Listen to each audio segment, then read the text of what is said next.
Muy buenas tardes, bienvenidos a nuestro canal de Más Allá de lo que vemos, ahora por YouTube. En esta ocasión nos encontramos en las instalaciones del Parque Biblioteca José Horacio Betancourt del corregimiento de San Antonio de Prado. Me encuentro con una gran amiga, una compañera actriz, residente de acá del corregimiento. Ella es Estefanía Ardila Henao. Ella es actriz de la compañía de Maquerule Teatro y gestora de la Comarca Cultural de Antioquia. Estefanía, gracias, bienvenida. Muchas gracias, Ixel, por invitarme a este espacio tan especial. Bueno, usted lo conoce desde que era apenas una idea. A partir de este momento vamos a conversar con nuestra compañera Estefanía un tema muy importante de unos programas muy especiales que queremos empezar a grabar ahorita, descendientes de la violencia. Personas que tengan testimonios de algún familiar que haya sufrido de violencia social, violencia urbana o intraurbana, sin ser víctimas de la violencia directamente. En este caso, Estefanía, su madre, fue desplazada del municipio de Ituango. Estefanía, cuéntanos un poco sobre esta historia familiar de la que ya en distintos momentos hemos conversado, para que al final puedas darme tu punto de vista como joven colombiana que en estos tiempos cuenta con esa mancha familiar. Pues más allá de ser una mancha, yo creo que es una experiencia no directamente vivida, pero sí que afecta. Mi mamá es nacida en Ituango, un municipio que claramente ha sido afectado por la violencia. No solamente la violencia por parte de la guerrilla, sino paramilitar e incluso del mismo Estado. Mi mamá nació en el 79 en el municipio de Ituango, en una familia muy pobre, que vivía en una vereda, que tenía 9 hijos, porque en esa época era muy común que las familias fueran muy numerosas. Y mi mamá fue de las hijas menores, la cuarta hija menor, por decirlo de alguna manera. Pero ella toma la decisión a sus 13 años de vida de salirse de su casa e irse a trabajar a algún lado donde la recibieran, porque también estaba como cansada de seguir viviendo en un entorno donde le tocaba servirle a su hermana mayor y cuidarle sus hijos. Sus papás y tomaron la decisión de no la vamos a seguir mandando, venga, trabaje la tierra con nosotros. Entonces estamos hablando de una niña de 6 años, 7 años, que le toca dejar de estudiar para empezar a trabajar. Entonces ella dice, no quiero seguir esta vida, y se encuentra en su camino un sacerdote, el padre de la casa cural principal de Ituango, y le dice, pues yo necesito una persona que me haga el aseo y que me cocine. Entonces mi mamá dice, listo, aquí fue, me fui por acá. Y en ese transcurso, pues obviamente cambia su manera de vivir, porque pues aunque sigue siendo un trabajo pesado y es una niña de 3 años trabajando, pues ya empieza a responder ella por sí misma. Y estando en un lugar como una casa cural, pues digamos que su seguridad cambia, porque en este país puede ser lo que sea, pero la guerrilla, los paramilitares, las bandas armadas, las bandas de los barrios siempre tienen respeto en cuanto a la religión. Entonces digamos que su entorno de vida cambió. Y ya a medida, pues cada uno, una tía mía se fue monja, tíos míos se fueron a trabajar a otros lados, entonces como que la familia se empezó a dispersar, pero obviamente ella seguía pendiente de su familia y de sus papás. Cuando tenía aproximadamente 15, 16 años, conocí una persona que fue su novio durante 3 años, era el teniente de la policía de Ituango, y a los 17 años deciden casarse. Entonces es muy charro porque ella cuenta, es como una de las historias más bonitas de su vida, pero más dolorosas, y es que me decido casar a los 17 años con una persona que quiero, que me muestra otra manera de vivir la vida, pero un 30 de diciembre lo matan, 15 días antes de que se casaran. Ya habían hecho cursillos, ya tenían todo listo, la casa donde se iban a ir a vivir, y fue muy doloroso para mi mamá porque era 15 días antes de casarse. Entonces también como que en ese momento toma la decisión de pasarse de Ituango a irse a trabajar a un corregimiento un poco más cercano con otros curas que también le dijeron, venga acá la recibimos, porque claramente al ser, digamos que el municipio principal Ituango, y al tener tantos corregimientos, veredas alrededor, pues logró conocer a muchas personas. Y tomó la decisión de irse a trabajar a Entre Ríos 2 años, para como que alivianar todo eso, una casa de familia, personas que listo, venga, trabaja aquí con nosotros. Pero en ese momento mis abuelos tomaron la decisión de nos vamos de Ituango, porque tengo 9 hijos, tengo 2 hijos pequeños. Entonces ellos dijeron, nos vamos para otro lugar, y ya un tío mío, que incluso es el hermano favorito de mi mamá, había ido a Concordia, Antioquia. Vénganse para este pueblo y aquí construimos una vida. Entonces mis abuelos decidieron desplazarse todo, dejando absolutamente todo. Mi abuelo decide desplazarse y en ese momento mi mamá también estaba pasando por la crisis de que le habían matado al novio. Se fue a trabajar a otro lado, empezó su vida a otro lado y ya como a los 22 años, 23, se fue para Concordia y en ese momento quedó embarazada de mí. Y ya también vuelve y pasa lo mismo. Ella con mi papá toma la decisión de decir, no quiero vivir en una vereda, yo quiero darle algo mejor a mi hija, teniendo en cuenta que cuando yo tenía 2 meses de nacida, también no era la mejor situación y relación con mi papá. Ella decidió volverse para Ituango. Yo vivía en Ituango desde los 3, 4 meses hasta los 9, 10 meses. Okay. Pero entonces vuelve a pasar lo mismo. No es un lugar sano para que mi hija crezca. Yo no quiero esto para mi hija. Me devuelvo para Concordia, pero también se da cuenta de lo mismo. Yo no quiero esto para mi hija. Busquemos un lugar que de pronto nos pueda dar un mejor futuro. Y cuando yo tenía 1 año, 2 años, deciden venirse para la ciudad de Medellín y construir su casa, porque mi abuela en ese momento a mi papá y a mi tío les había dejado un lote de tierra para que construyeran su casa. Entonces mi tío ya se había venido hace mucho tiempo, mi papá se vino y entre los dos construyeron una casa para vivir los 4 y como empezar a buscar un mejor futuro. Entonces como que la historia se remonta en que mi mamá se fue desplazando de lugar en lugar porque quería buscar un mejor futuro, quería buscar seguridad y tranquilidad para ella, y cuando me tuvo a mí dijo, no, ahora sí que la necesito. Estefanía, después de todo lo que ya nos contaste, ¿qué se siente ser descendiente de la violencia? ¿Sabe qué es lo más complejo de esa pregunta? Que la pregunta real es, ¿qué colombiano no es descendiente de la violencia? ¿Cuáles han sido las personas que se han salvado de eso? Nosotros es un panorama muy complejo porque hay una frase que, aunque parezca muy de cajón y muy quemada, es que los ciclos se repiten. Cada quien decide cómo romper las cadenas. Y cuando una mamá, un papá, un tío, un abuelo es víctima de violencia, las cadenas se repiten. Entonces, ¿qué se siente ser hija de una persona que pasó por una situación de violencia? Pues sabes que es una respuesta que es difícil de comprender, difícil de asimilar, porque personalmente yo nunca le he dicho a mi mamá, ¿cómo te sientes de ser una persona desplazada? No he tenido la gallardía de preguntarle a ella eso. Claro. Porque cuando ella cuenta las historias, pues ya que estoy más grande, que yo soy más consciente de esas realidades y que me ha tocado vivir también un panorama que no ha sido el más sano y el menos violento del caso, pero me ha tocado vivirlo porque las cadenas y los ciclos se repiten cuando una persona pasa por una situación de violencia. Es muy difícil que se le salga de la cabeza eso. Entonces, nunca he tenido como la valentía de preguntarle a mi mamá eso, porque obviamente hay algo que marca. Le marca la vida a uno. A mí me marca la vida saber que, por ejemplo, mi mamá pasó por todos los panoramas y que hoy en día hay reclamos que no son coherentes que yo le haga a ella, por ejemplo, porque sé que pasó por una situación real. Claro, por supuesto. Ese ciclo de que la víctima pasa a ser victimario o viceversa. Exactamente. Y muchas veces no lo hacen conscientemente, porque desde ese mismo deseo de que es que yo pasé por eso y quiero que mi hijo no pase por eso. Claro. Estos días en una conversación muy crítica con el grupo de teatro al que participo, y era que porque a la generación mía, generaciones 2, 3 más atrás de las mías, los han aperezado tanto mentalmente, les han quitado la posibilidad de tener un pensamiento crítico, y es por eso.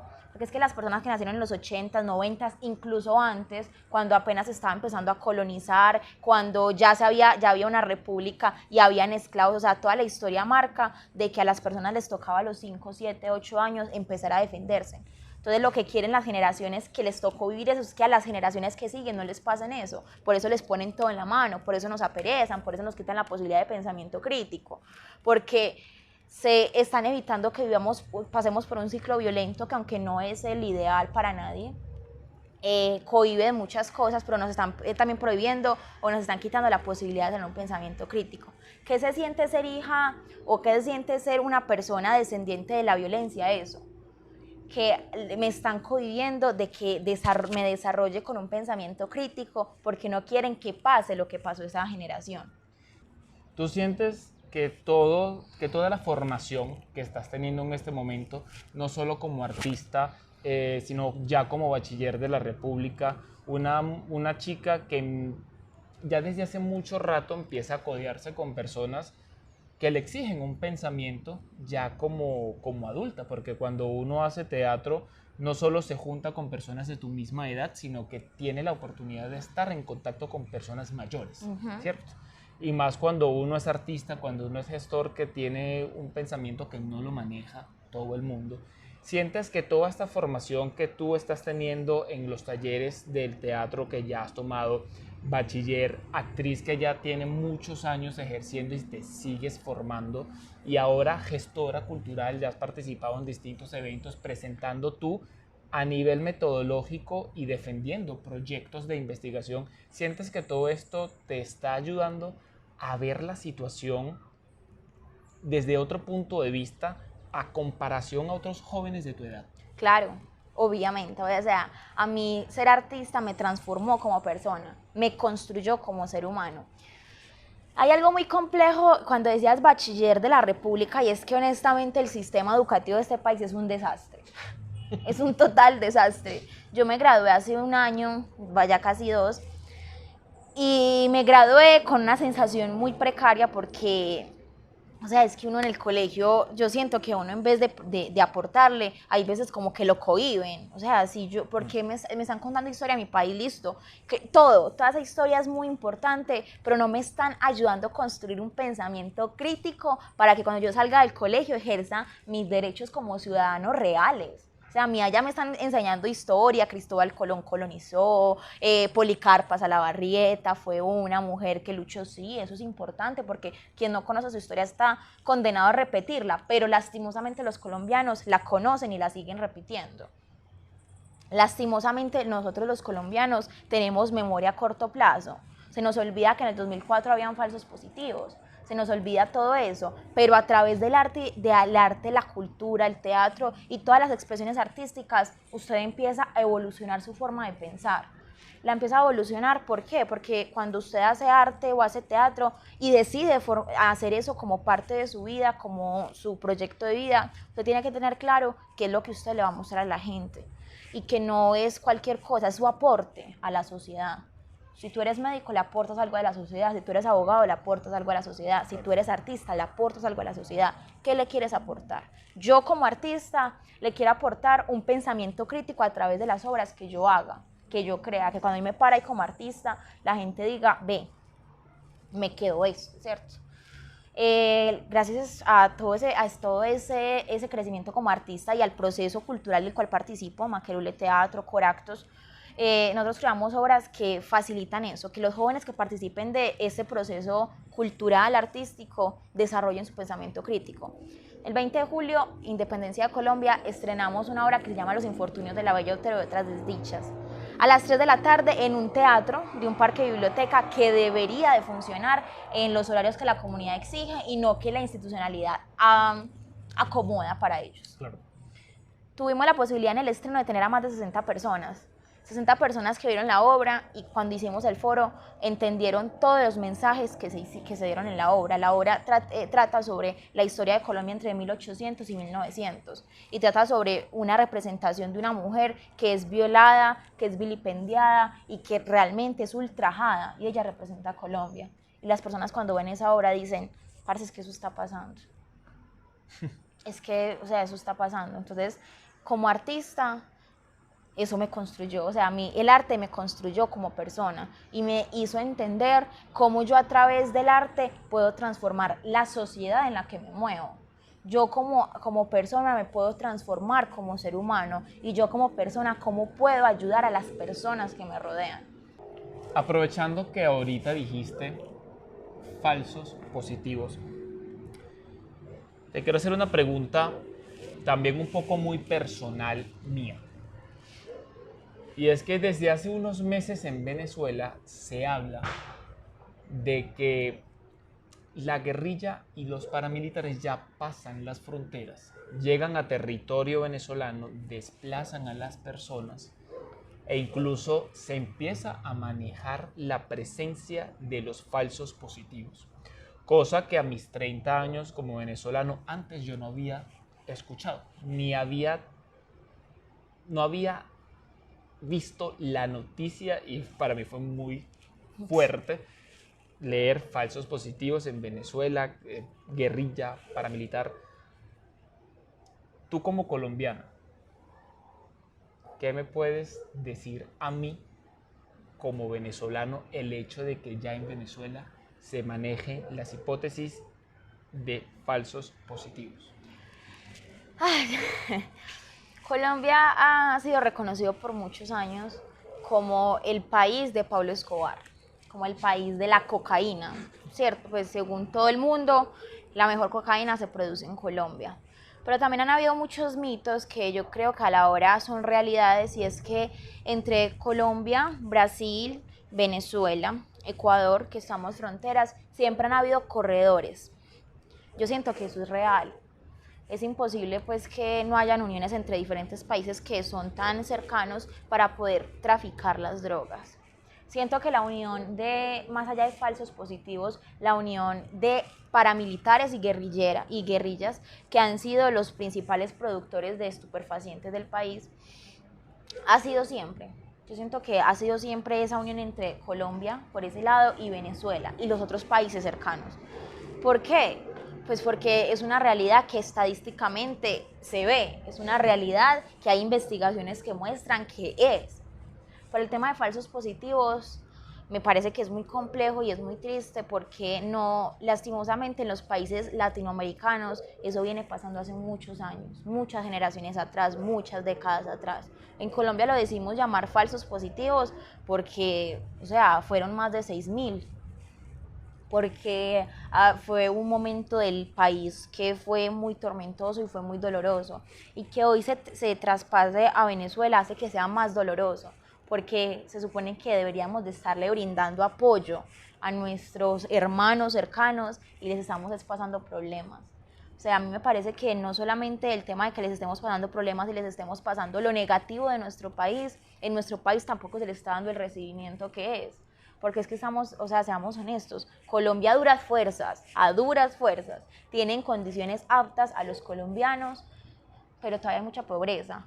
Y les estamos dando esa misma pobreza a los venezolanos, o sea, no les estamos brindando todas las garantías que dicen que se brindan. Porque una cosa es lo que aparece por redes sociales, por televisión, otra cosa es la realidad que estamos viviendo las personas. Aquí en San Antonio de Prado hay una cantidad de venezolanos que, o sea, viven en situaciones supremamente precarias. Y cuando decimos que en Venezuela ya está apareciendo el término de falsos positivos, eso demuestra que el vínculo entre Colombia y Venezuela de estados políticos es más fuerte y es mucho más cercano de lo que estamos viendo nosotros. O sea, ahí hay algo detrás que no estamos viendo.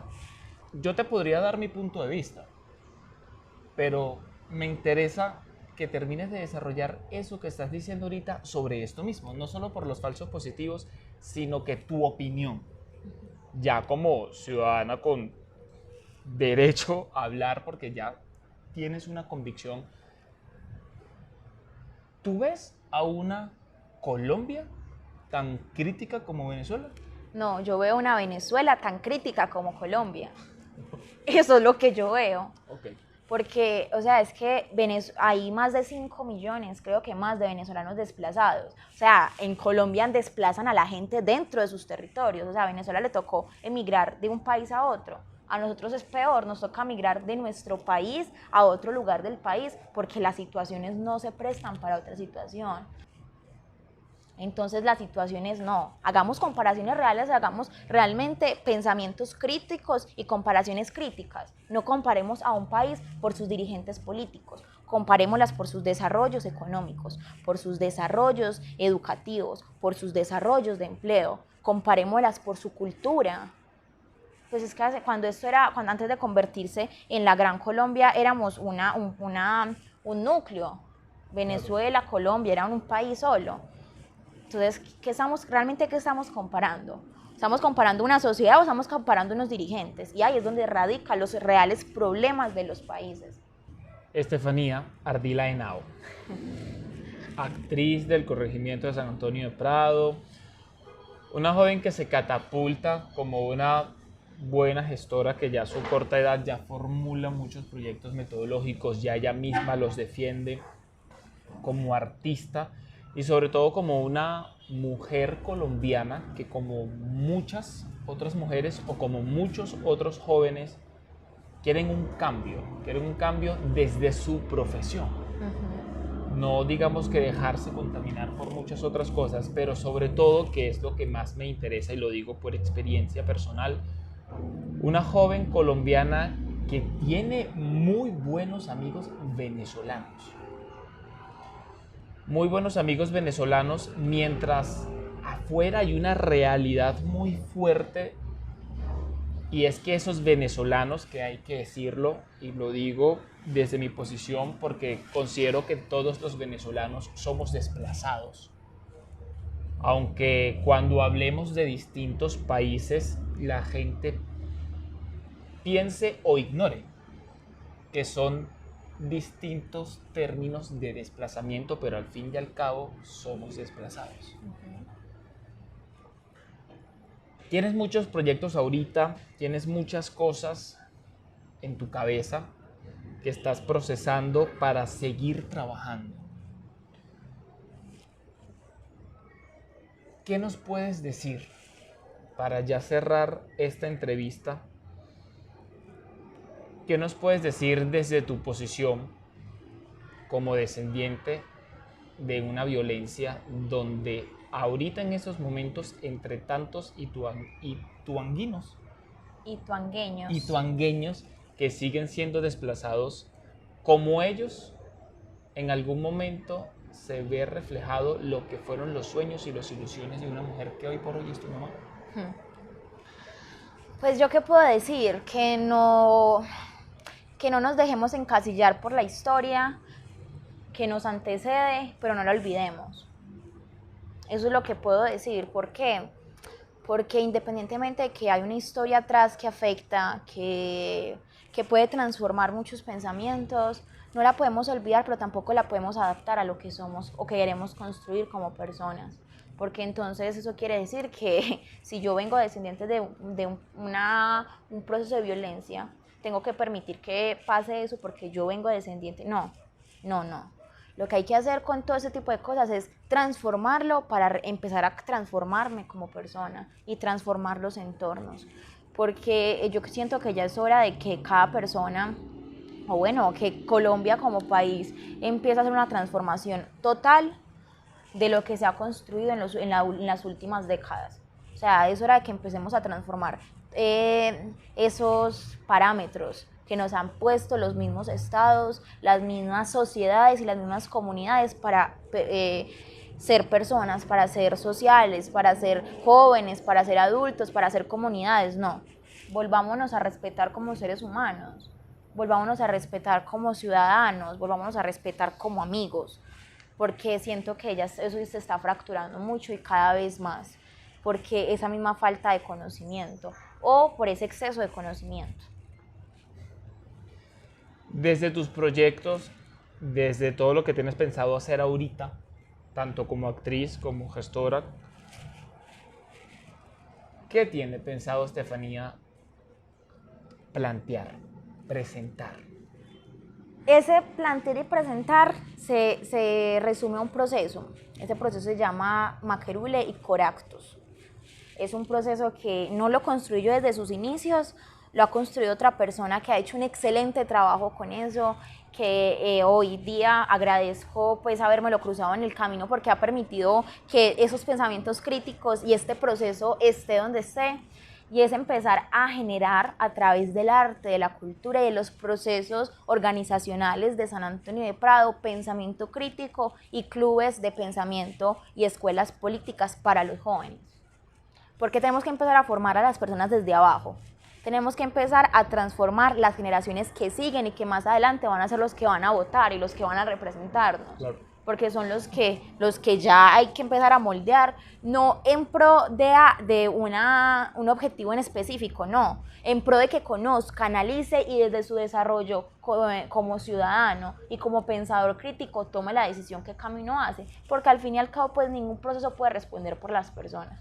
Entonces, a través de esos procesos hay dos en especial, que son, uno se llama Taller Laboratorio Maquerule Teatral, teatro que impulsa que a través del arte usted y del teatro sobre todo usted se conozca y se reconozca como persona y como individuo, desarrolle su creatividad, su imaginación, piense diferente, empiece a crear desde cero, que se conozca más allá. Y el otro es Maquerule Club Juvenil, que ya es un proceso más desde la participación y democracia joven, que articula los diferentes colectivos de San Antonio de Prado, y en ese momento estamos con otro proceso articulados que no solamente San Antonio de Prado, sino que afecta directamente al sur del Valle de la Aburrá y a Medellín como tal, para que los jóvenes empecemos a desarrollar a través de las diferentes causas, arte, arte, cultura, turismo, democracia joven, la parte social, empiecen a desarrollar esos pensamientos críticos. A este segundo laboratorio que acabas de mencionar, pertenecen varios proyectos que últimamente has venido trabajando, ¿cierto? Incluso has defendido en distintos eventos. Claro, en esos momentos fuimos una de las organizaciones de base seleccionadas por un proyecto que se llama Jóvenes Resilientes de Activoca, que es un proceso que creo que está nutriendo mucho a los colectivos culturales del territorio, porque nos está empezando a transformar una mirada más desde cómo hago que mi obra de arte o mi proceso cultural se vuelva un proceso sustentable en el tiempo y que me genere un bienestar a mí como persona joven que participo de eso. Y también estamos con otro proceso que se llama Enclaves Juveniles de Confiar, que nos lo ganamos a través de un circuito, para que a través de este espacio que es Parque Biblioteca, que tiene un teatro de 307 butacas, los colectivos del sur del Valle de la Aburrá circulen y generen un mercado cultural que sea duradero y que genere bienestar a las personas que se encaminen en eso. Todo esto es para resumir que a través de los diferentes procesos buscamos eso, un bienestar para las personas que participan de los proyectos y de los procesos. Bien.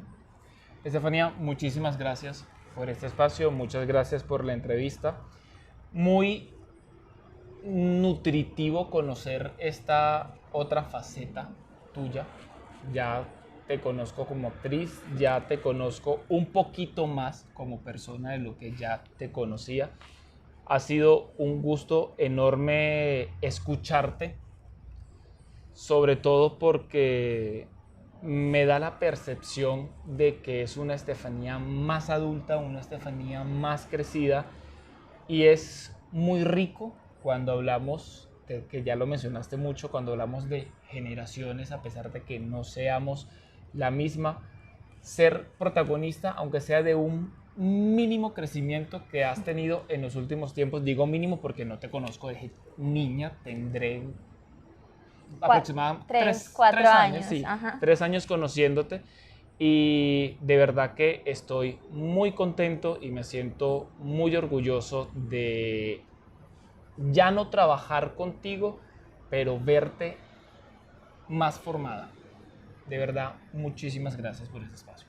No, Ixel, muchas gracias a ti, porque también vi el crecimiento de este programa y considero que es un programa que aporta, que como todo en la vida es para la vida, o sea, literalmente, forma para la vida, y siento que es muy importante que las personas escuchen y oigan otros puntos de vista, así sean completamente diferentes, porque eso permite desarrollar la palabra que tanto he repetido durante este programa, y es pensamiento crítico, pensamiento analítico. Gracias a ti por este espacio, y bueno, también me siento muy, muy, muy feliz de ver que un sueño se transforme en algo tan estructurado como es Más Allá de lo que vemos. Muchísimas gracias. Compañeros, ha sido un gusto compartir con ustedes una vez más. Muchísimas gracias al Parque Biblioteca José Horacio Betancourt del Corregimiento de San Antonio de Prado por permitirnos estar hoy en este espacio. Muchísimas gracias a Totum Producciones por su trabajo fotográfico y audiovisual. Muchísimas gracias a Cristian Palacio Producciones por su asesoría en todo lo que es el sonido. Muchísimas gracias a Ancestro Café por ser una de las personas que desde el principio ha decidido apoyar este proyecto. Sobre todo, muchísimas gracias a lo que es la Comarca Cultural por siempre su apoyo metodológico, su asesoría con respecto a lo que es la presentación de proyectos, y muchísimas gracias a la Asociación Hermandades del Trabajo por ser una institución con 59 años en la ciudad que ha estado apoyando este proyecto desde el principio. Nos seguimos viendo por acá, por el canal de YouTube de Más Allá de lo que Vemos, y muchísimas gracias.